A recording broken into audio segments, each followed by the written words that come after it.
Coming to you from Annapolis, Maryland, home of the U.S. Naval Academy, the sailing capital of the world, home of the world's largest crab feast, and 4 signers of the Declaration of Independence. This is the On Annapolis Daily News Brief, a daily roundup of local news that you can use, including local sports, local events, local opinion, and local weather from DMV Weather. Now here's your host, publisher of On Annapolis, John Frenaye. Maryland First Lady Yumi Hogan met with First Lady of South Korea, Kim Jong-suk, yesterday. Hogan pledged at the meeting, which was held in South Korea, to boost trade with the country.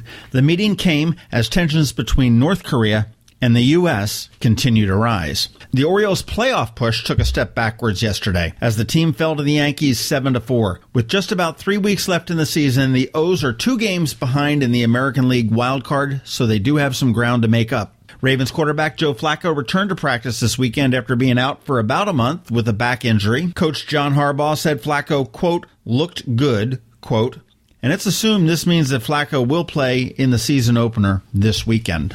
Just a reminder to be very careful as you're out on the roads now that schools are back in session. It is after Labor Day, and Anne Arundel County is sending more than 81,000 students back to school today and tomorrow. And speaking of Anne Arundel County Public Schools, they do have a new initiative that you can find out on their website at aacps.org.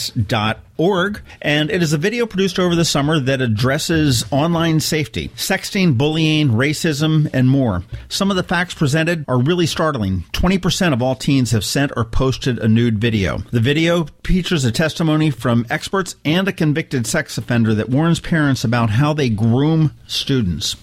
In some new numbers that were released over the weekend, the average public school teacher in Maryland starts out with a salary of just about $43,200 a year. In Anne Arundel County, the starting salary is $45,891, and that ranks number 7th among all the counties and Baltimore City within the state of Maryland. The number 1, as you might guess, is Montgomery County with $48,528, and the lowest one is Caroline County at $42,100. Here in Anne Arundel County, with all of your years and your degrees, about the max you can do as a teacher is about $100,000.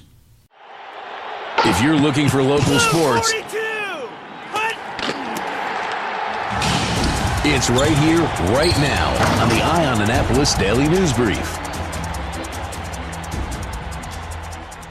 Well, the fate of the Bowie Bay Sox has been determined, and they finished in second place in Eastern League play with a record of 72-68. Hunter Cole's go-ahead solo home run in the bottom of the 8th lifted the Flying Squirrels yesterday to a 4-3 win over the Bowie Bay Sox in the regular season finale. This puts Bowie in second place, and they are set to host Altoona in Game 1 of the Western Division Championship Series on Wednesday night right here in Bowie. In Navy sports, Navy football is off to a good start with a 1-0 record. Last week, on Friday evening, they defeated Florida Atlantic by a score of 42-19. This week, we have Tulane coming in at 3:30 p.m. at Annapolis at Navy Marine Corps Memorial Stadium. And if you can't be at the game, you can catch it on CBS Sports Network TV, Navy Radio Network, or you can check out the free live statistics at navysports.com. In Navy men's soccer, they're off to a pretty poor start with a 0-3 record. Last week, they lost to New Jersey Institute of Technology 1-0, and they also lost to Campbell 2-1 in double overtime. This week, James Madison travels to Annapolis, and you can catch that game Saturday at 11 a.m. Women's soccer is in better shape with a 4-3 record so far this season. Last week, they defeated Mary Washington 6-0. They defeated Pacific 2-0, and lost to number 5 Stanford 7-0. This week, James Madison comes to play women's soccer on Thursday at 7 p.m. in Annapolis, and then on Sunday at 1 p.m., Central Connecticut comes to Annapolis to take on women's soccer. This is Maryland. The weather can be nearly unpredictable. We've got George Young from DMV Weather in Annapolis to sort it all out. All right, hey everyone, this is George from DMV Weather. Let's get right into the forecast. It's back to school day today for many around the Annapolis and Arundel County area, and it'll be a warm one outside again for the big first day back with a high temp around 85 degrees. There's also a good chance of thunderstorms in the afternoon and evening hours as another cold front approaches the area and the air above starts to mix it up. So keep an eye to the skies in the afternoon today as storms might start to roll in from west to east. Tomorrow looks cool and wet as that front that's coming through tonight takes a while to move away from the area, so expect off and on rain Wednesday with a high in the low 70s. Skies will start to clear early Thursday, but temps will stay in the 70 to 75 degree range all the way through at least the weekend. Now on to Hurricane Irma out in the Atlantic. As of 5 a.m. this morning, Irma was close to Category 5 status with sustained winds being measured at 150 miles per hour. Current indications are that Hurricane Irma poses a major threat to all of Florida, especially southern Florida and the Florida Keys. But the reality is still this. All options are still on the table in terms of the end result, as this very dangerous storm is still likely at least 5 days away from any interaction with U.S. soil. So stay tuned.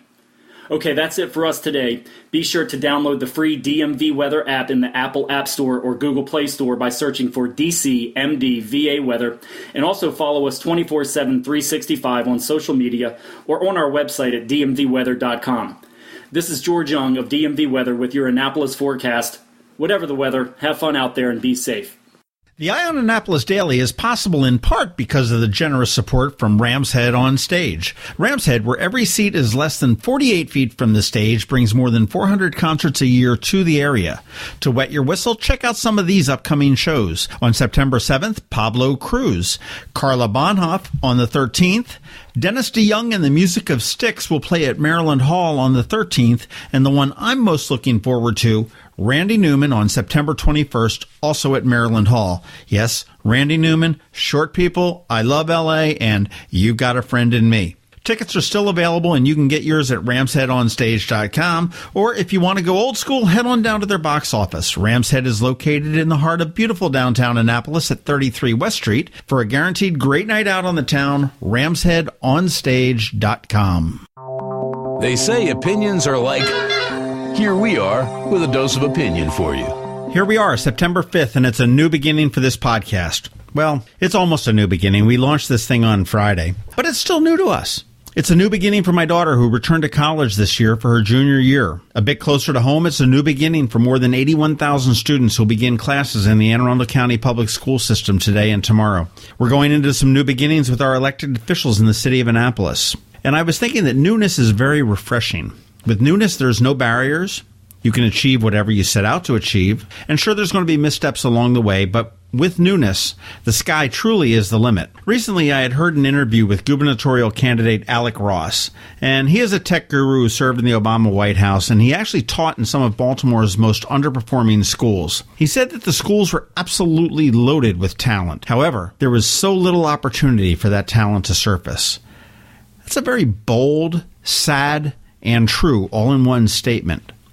Without the opportunity, we are destined to remain in place, stagnating. If you get a moment, go listen to the Maryland Crabs podcast episode with Ellie Pline and Will Schartzer. We recorded them independently and separately, one in Annapolis, one down in South County, and they both attributed their success of surviving 13 years in Anne Arundel County Public Schools, which is no minor feat, by taking advantage of the opportunities offered in the schools. Ellie right now is at University of Maryland and well on her way to becoming a music teacher. Will is at Penn State, and I can almost guarantee you that you will hear his name and see him back in the area in short time somewhere in the world of politics. What's most notable is that Will was the first of his family to ever go to college. He took the opportunities. The opportunities are there if you will only take them. So, as we all embark on some new beginnings, this podcast, my daughter's junior year, everyone's starting school today and tomorrow, Alec Ross running for governor, the Annapolis candidates for office, and you, seek out those opportunities. You may need to look for them. You may need to dig for them, but they are there. And when you find one, take it. And that's what's on my mind today. Thanks for listening to the Eye on Annapolis Daily News Brief. If you like what you heard, make sure to tell your friends and colleagues about it. And also tell them about our website, eyeonannapolis.net, where you can find much more. Be sure to check out our other weekly podcast, The Maryland Crabs. This podcast comes to you every Monday through Friday at noon. Thanks for listening, and we'll see you next time.